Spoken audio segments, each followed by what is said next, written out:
everyone, this is Jack and welcome back to my YouTube channel where we're going through my 2 weeks in Japan for my friend Alien's birthday. Today is day 4 and we are going to the Arashiyama bamboo forest, Fushimi Inari, and Kiyomizu temples, as well as the Gion District. We are taking a day trip to Kyoto, which is a 95-minute train ride to visit. Unfortunately, we didn't have time to eat the Monshare cakes that I got from day 3 of our tour, but don't worry, we will save that for the next day as we have a packed day today.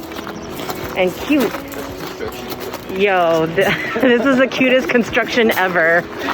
The reason why we left early this morning was because we wanted to take the 95-minute train ride to Kyoto and arrive there around 8:30 in the morning. As you can see, most of the businesses are still closed because they open around 10 a.m. By 9, early comers started trickling into the bamboo grove and it wasn't clear anymore. So getting there super early between 8 and 8:30 is your best bet. I really love this artwork of pinwheels. I don't know how they keep it this clean, but in Japanese culture, pinwheels can represent the cycle of life and becoming a child again, and the turning of the pinwheel represents the Buddhist teaching of reincarnation. Don't worry, we'll come back this way when all of the businesses are open again because the shops have super cute stuff. And of course, we wanted to try a couple of the local things that we saw along the way, as well as eat a hearty brunch.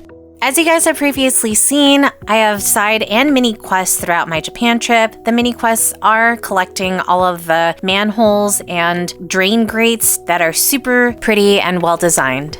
This one's really cool because it looks like a shuriken, aka a hidden hand blade, or as Westerns call this one, the ninja throwing star. The sun felt really nice on our backs, but of course, the bamboo grove is a shaded area, and so when you turn to go towards it, the long bamboo will shield you from the morning sun.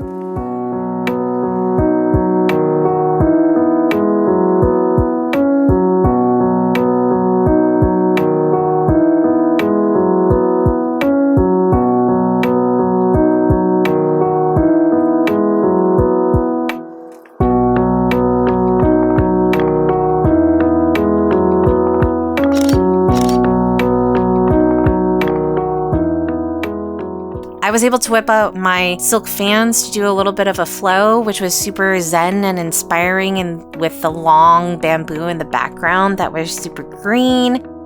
We did pass by this temple and it was super cute. Everybody goes to the temples to say their prayers, make their wishes, all in the first week of the new year. And of course, they purchase all of the charms and all the arrows as well. All the temples are dedicated to different things such as academic excellence, family, friends, etc. So everybody visits all the temples that they want to give their wishes and prayers to and pay their respects to. And yeah, that's kind of how it works. I'm really upset because I wanted these arrows that the Japanese have at the beginning of the year. And what it does is it absorbs all of the bad energy and gives you good luck throughout the year. And then what you do is you come back to the temple, or you can keep it, but when you bring it back, they'll burn all of the bad energy so that it can be released for the next year, and then you could get another one. They come with these charms. Here they had bunnies on them because it's the year of the rabbit, but you can write your wishes on the back of the charm, and you can take that with you, or you can leave it at the temple. Most people leave it at the temple to allow the power of the wish to,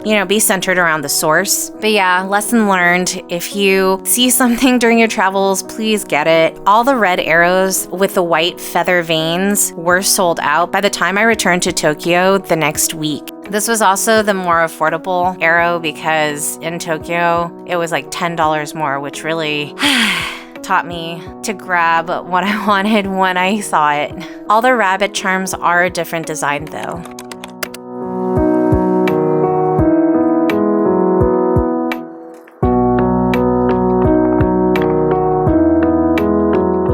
And after that, we continued onward and crossed the railroad, and there's actually a second section of the forest.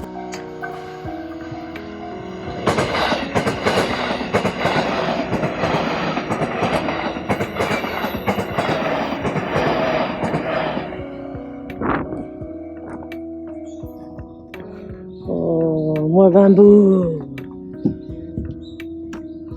Yo.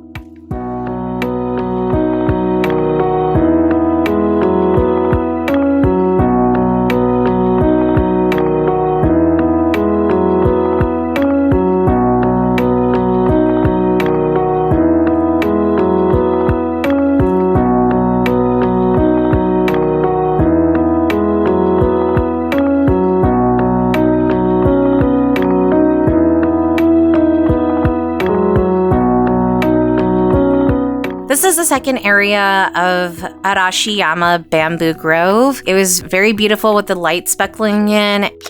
But our band photo for this location was the Bamboo Bandits.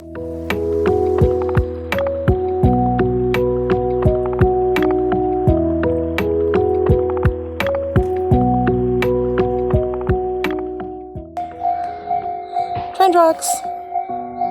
Run the train. Run the... whatever. Okay. Don't be bamboozled by the beauty of nature.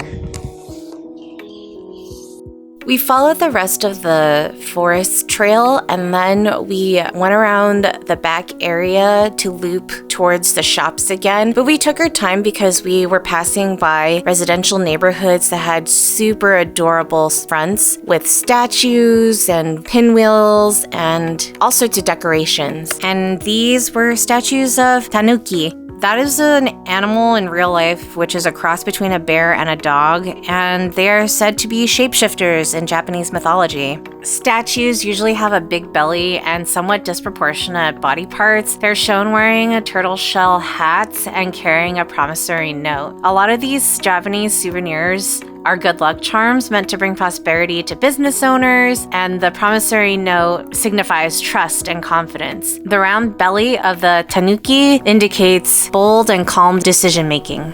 We stopped by the public bathroom and got a drink from the vending machine, and then we continued on our loop.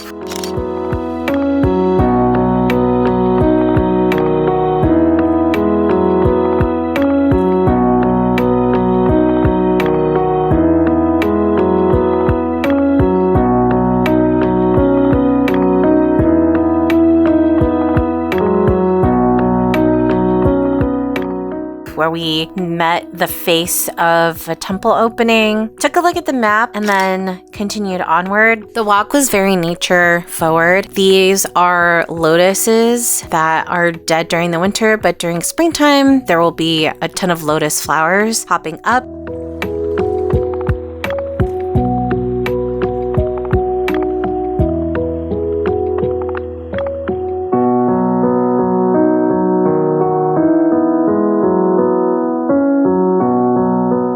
This is the backside to the bamboo grove, and as you can see, there's so many people already in it, and it's only been a half hour since we were inside the bamboo forest, maybe like an hour total since our arrival to the train station.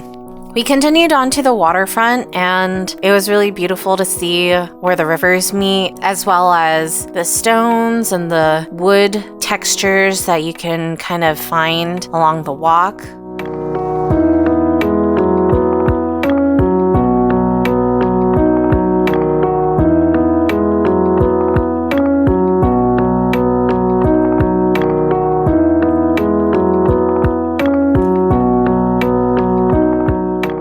This coffee shop was super packed, probably because it was a little chilly and people wanted to warm up a little bit. And then we made it back to where all the stores were. We got a small snack from a croquette place, which was really delicious. Inside is like a mashed potato with some ground beef, sauteed and marinated, and then on the outside it's deep fried. Next door to that was a cat shop. Well, I call it a cat shop because there's a lot of cats on it, but if you guys have noticed, there's a lot of Brazilian flags as well, and that's because after Pearl Harbor, a lot of Japanese fled to Brazil, and actually my dad was born there, and they always thought that we were Japanese, but he is ethnically Chinese, but speaks fluent Portuguese, so that's pretty cool.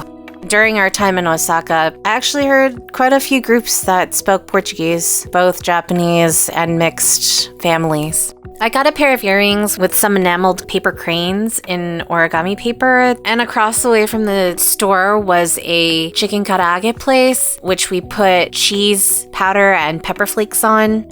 As you can see, we were getting kind of hungry, but none of the restaurants were open until 11, so we had to wait a little bit longer.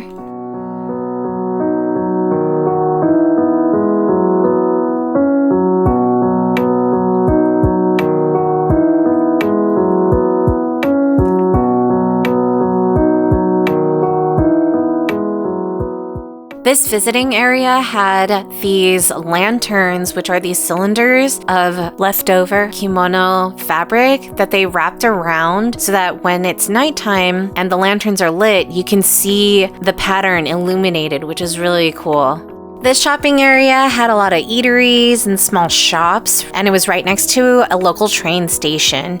The path of the kimono lanterns go into a fountain area and then across the way and loop back towards the visiting center. Of course, I had to do a flow here because it was so pretty.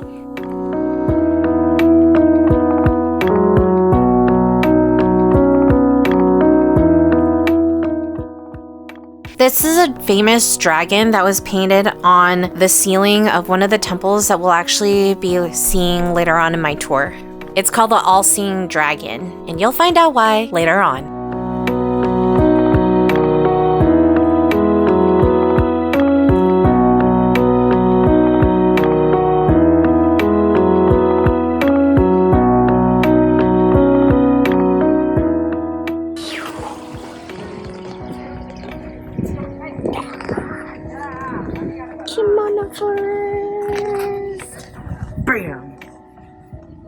And I stopped by the capsule machines to see if I could get a randen pin, which is the name of the local train that we just saw, and a pin for the local area. One on the left and one on the right. Oh, both sides. One on this side, one on this side, and turn. Oh, shit. Girl. Okay. She's cute though. I'm giving it to my mom. It finally hit 11 a.m. and so we decided to go next door to this lovely looking restaurant. They served Wagyu beef in 4 different ways. Okay, the broth. Oh wait, I didn't open it yet. Wait, is this rice? Nope, that's broth. No, miso. And that's beef. Yeah, boy. Shiny.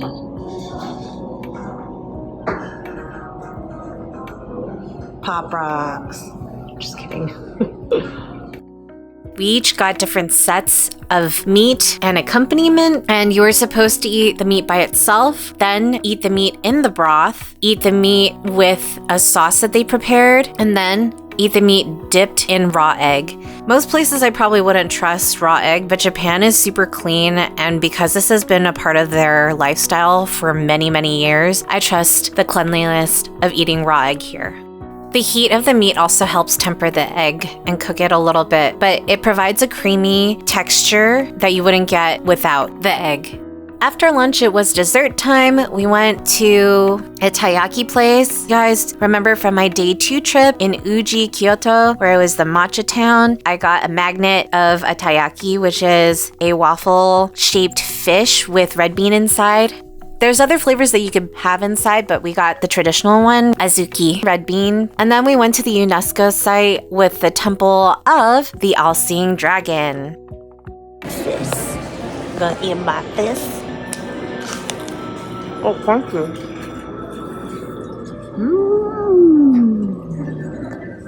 Chili peppers. They're crying on their pictures all the.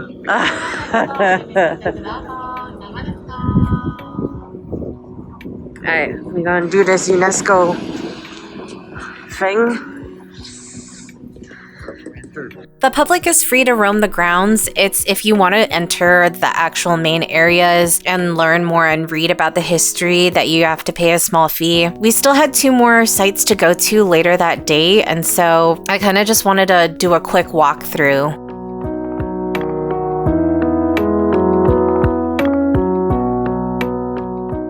Here in this Buddhist area, you could see that the all-seeing dragon is carved up here on the ceiling, but this isn't the one that's painted yet. And I decided, because it's such a special place, I was going to do my first prayer offering here.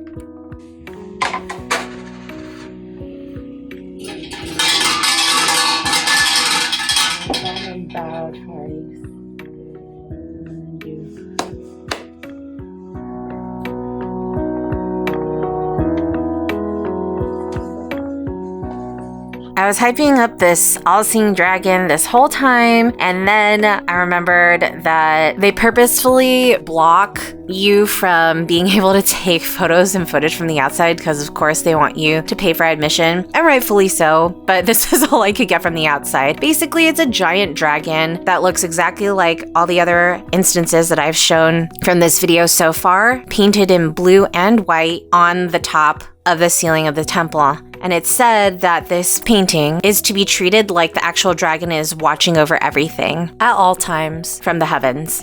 Peach are really important in Asian mythology. It is said that it has everlasting life, so it's a symbol for longevity. And we made a quick stop to this really delightful craft store. Everything in here, everything that you see is handmade. And my partner got me a little bunny because I'm the year of the rabbit, so that was really nice of him. They had tiny vegetables, wall hangings, hair pieces, mini kimono, designs for your door, wind chimes, you name it. I really wanted to purchase more from here, but decided to document instead.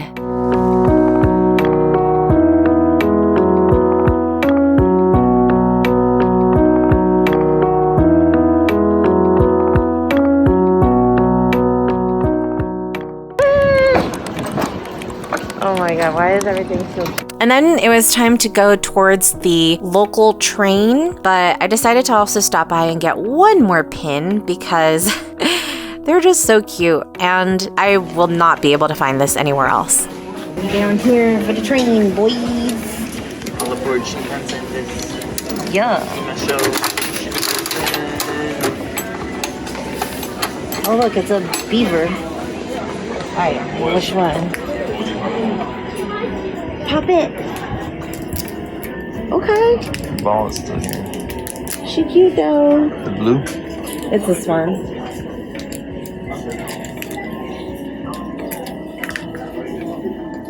Alright, now you can have 2 balls.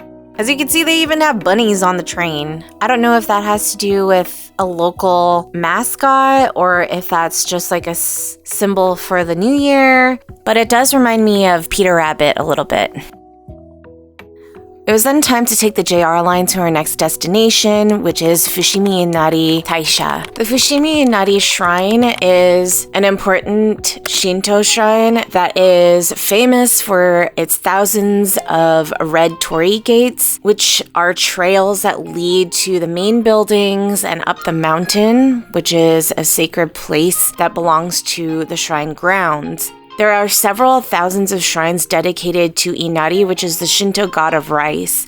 Foxes are thought to be Inari's messengers, resulting in all of the fox statues across the shrine grounds. The shrine predates the capital's move to Kyoto in 794, with much more ancient origins.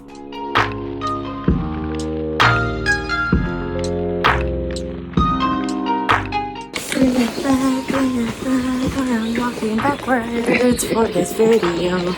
30 to 45 minutes after you ascend, there is less torii gates and you will reach the Yotsutsuji intersection, which is around halfway up the mountain, and you get some nice views over Kyoto, and the trail actually splits into a circular route before looping back to the entrance of the torii gates. A torii is a traditional Japanese gate that is found at the entrance or within a Shinto shrine, and it symbolically marks the transition from the mundane to the sacred. It is also the simplest way to identify a Shinto shrine. Our band photo for this site is the torii taichos. Torii for the torii gates, and taicho means captain in Japanese. There are small resting points that have fox-themed snacks and other goodies that you could purchase for those who want to take a rest, as well as souvenirs and things for prayers that you could purchase and leave on the shrines.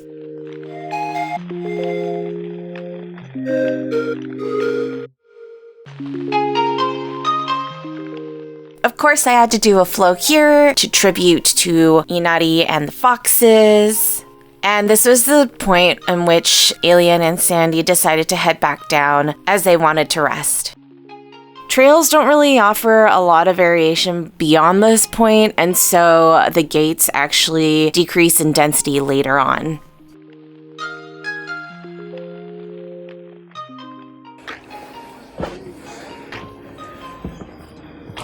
Reach the top. Ooh. Whoa, how many puppies.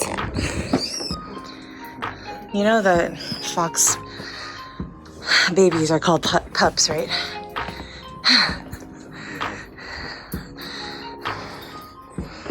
But instead of working, they go yip yip. We did go up a little bit further, and I totally thought I reached the top, but it was another area where there were more offerings and another shrine temple, and it almost looks like graves in a maze-like format. And there's a higher vista point up here. And since the sun was starting to go down, we wanted there to be enough light to go back down the stairs. And so after about an hour and a half of traveling on the mountain, we decided to head back down and meet Alien and Sandy so that we could possibly go to the next area, which was in walking distance. A lot of things in Kyoto are pretty close to each other because it's such a rich area with temple history and just things that are very traditional.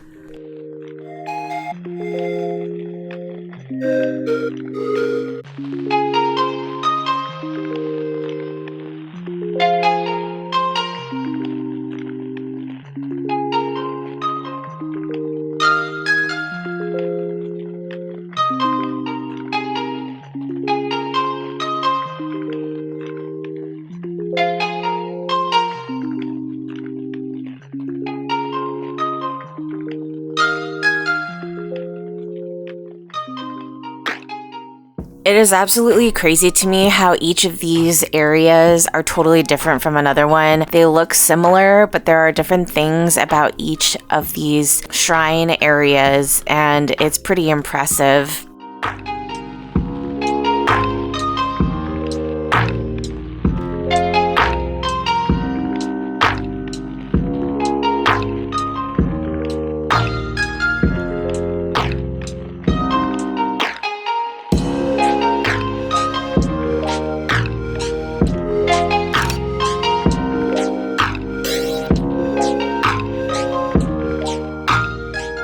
This was a cool statue monument thing that had all 12 animals of the lunar zodiac all around, and each of them have its own moment in the circle.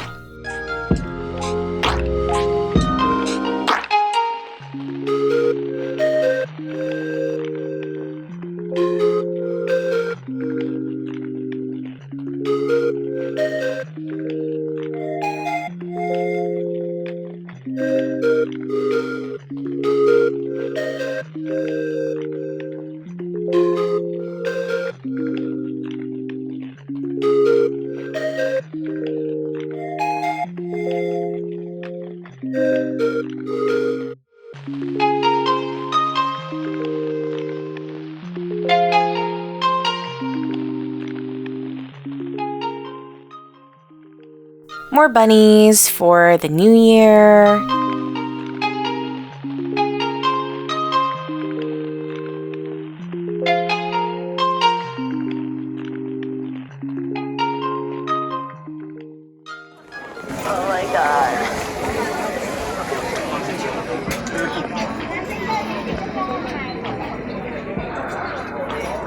Why is everything so damn cute?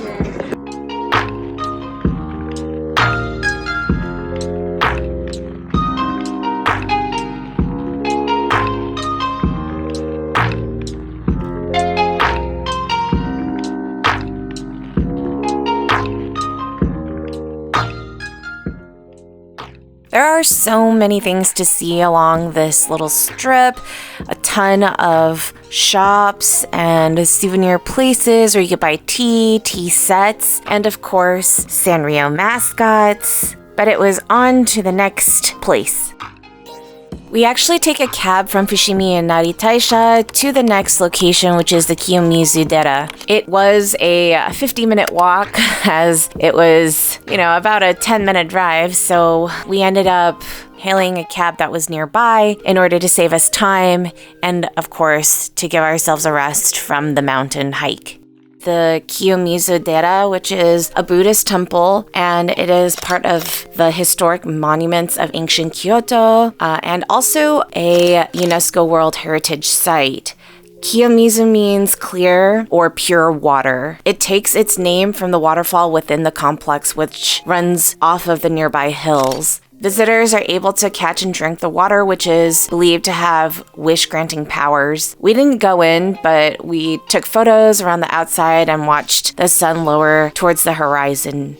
There's also an expression that is, quote, to jump off the stage at Kiyomizu, end quote, and this is a Japanese translation of the English expression to take the plunge. In the Edo period, it was said if one were to survive a 13-meter jump from the stage, which is equivalent to about 43 feet, then your wish would be granted. 85.4% survived. So the practice ended up being prohibited in 1872. I was getting a little hungry from all of the walking that we were doing, so of course we had to stop and get a black sesame soft serve ice cream cone, and even the cone was a dark charcoal color.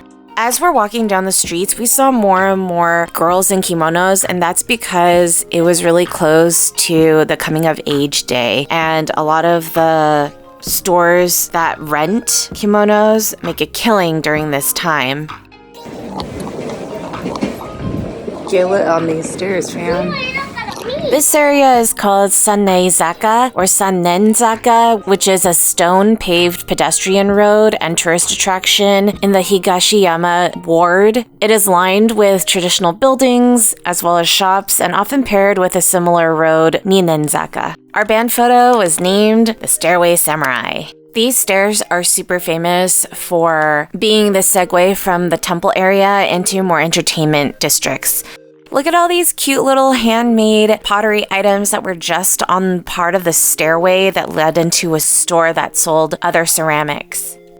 So this area is called Gion. It is Kyoto's Geisha district, and hostesses used to wear a lot of colorful kimonos, and they're usually sighted in upscale Japanese restaurants and boutiques on Hanamikoji Street.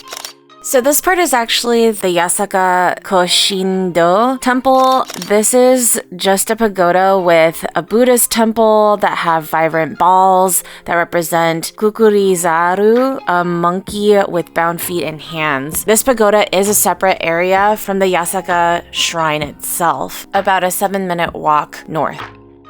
I stopped by this vintage kimono shop because I really wanted to buy an authentic kimono from Japan, but obviously the prices for a brand new kimono are gonna be in the thousands of dollars. This place had such beautiful quality and patterns for all sorts of genders, but they were still in the hundreds of dollars, and I didn't know what I could find in Tokyo, so I just perused and really loved the layout of the shop. It was jam-packed full of stuff, and I really love the styling that gave it a more modern twist for layering different types of textures and textiles.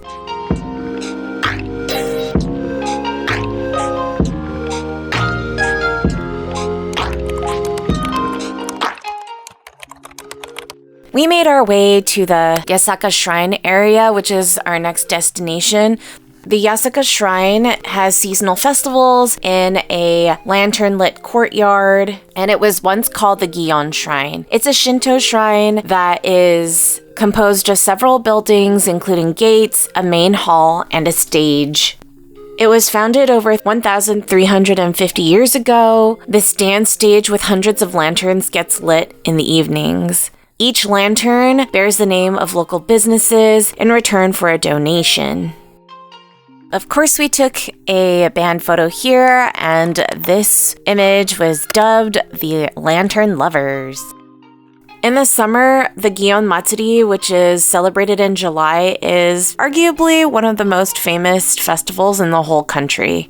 The festival dates back over 1,000 years and involves a procession with massive floats and hundreds of participants. This shrine also becomes really busy during the cherry blossom season around early April, and adjacent to this is Maruyama Park, which is one of the most famous cherry blossom spots in Kyoto. After smelling all the delicious street food, we decided to head towards the river to see if we could find a restaurant that enticed us for dinner. I did have a place in mind that was on my list, and after asking an Australian couple how long they waited, that wait was 2 hours long. I decided that it was time to head somewhere else. This is a bonus site. It is called the Tokiwacho area in the Shimogyo ward. It covers the span of both sides of the river and is one of the oldest entertainment areas.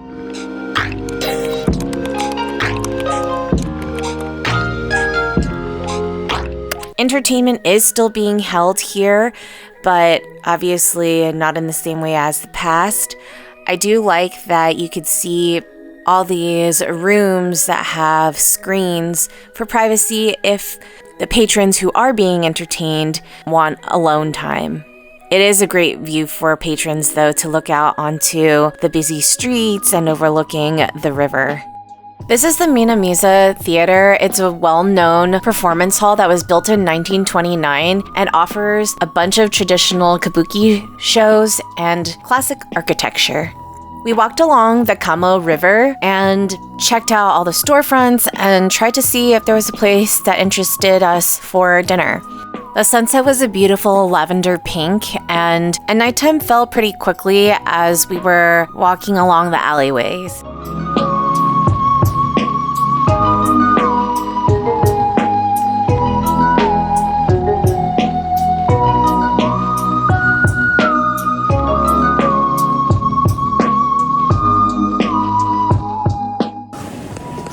Walking down the oldest street in Japan, Kyoto. We did end up finding this place that was in an inlet up some stairs on the second floor, and we had to wait about 10-15 minutes before getting seated, and there was a wide variety of guests in there. Sandy and I ended up getting unagi don, freshwater eel over rice, whereas Alien got a hot pot dish, and my partner got some tempura with egg. After dinner, we decided to walk along the more modern stores, and I was delighted to find my first Disney store. Oh, they're like changing colors.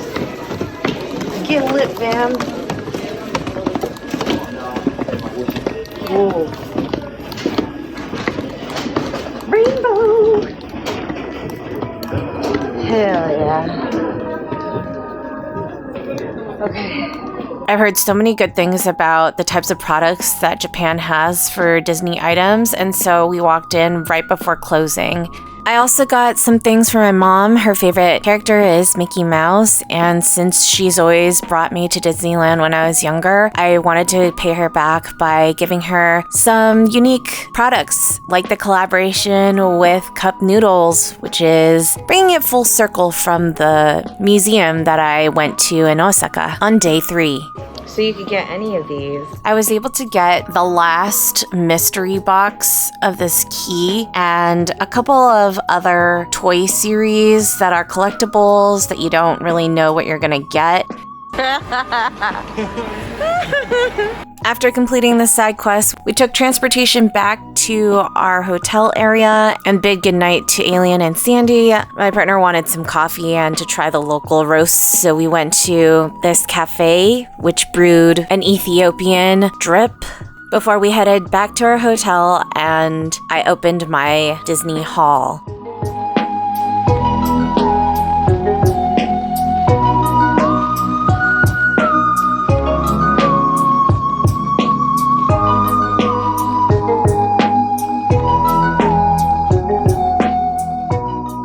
$10 is very expensive for coffee, but look at that.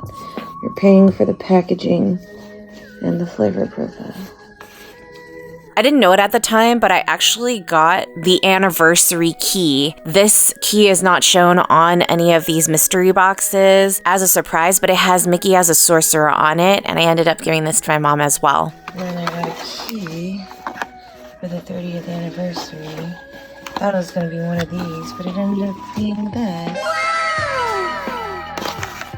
And got one of these.